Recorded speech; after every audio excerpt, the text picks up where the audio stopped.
Et on continue avec le Love Conseil du jour, le désir et l'amour. C'est ces deux sentiments qui sont compliqués parce qu'ils se confondent alors qu'ils n'auront rien à voir. Et combien de fois j'entends qu'on me parle d'amour sans désir ou de désir sans amour. Et je crois que c'est vraiment important de comprendre le sens de ces deux mots. Le désir, bien, ça vient souvent d'une attraction physique, d'une envie de vibrer, de fusionner ensemble. Le désir, évidemment, est quelque chose d'essentiel. Hein. C'est de l'ordre de la pulsion de vie, c'est une sorte de moteur.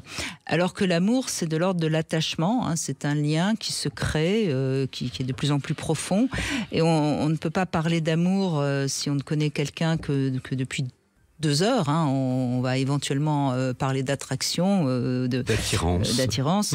Et de même qu'on peut éprouver du désir pour quelqu'un qu'on ne va jamais aimer.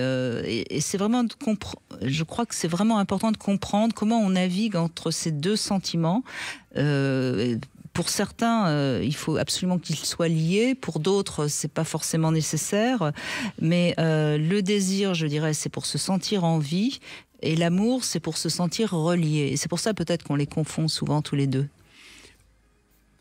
Je pense que c'est une des raisons. Et je pense qu'on ne fait cette confusion que dans la relation à l'autre.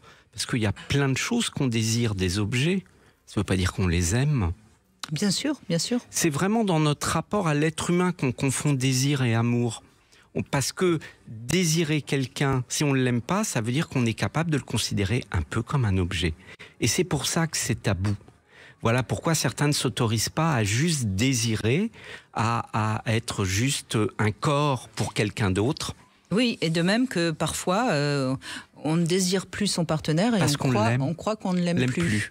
Alors voilà. Que non, on l'aime, voilà. On peut l'aimer très très fort, mais on ne le désire plus, peut-être parce que la sexualité, l'amitié a pris trop de place par rapport à la sexualité. C'est très important de distinguer les deux, même si c'est pas facile, mais c'est très important au moins d'y réfléchir, parce qu'il faut s'autoriser à désirer, même si on n'aime pas, ou en tout cas on n'est pas dans le ressenti de l'amour. Et il faut comprendre qu'on peut aussi aimer profondément sans désirer. D'ailleurs, c'est la base de l'amitié. Exactement. Même que si parfois il y a un peu de désir dans l'amitié, mais ça c'est un autre sujet. Oui.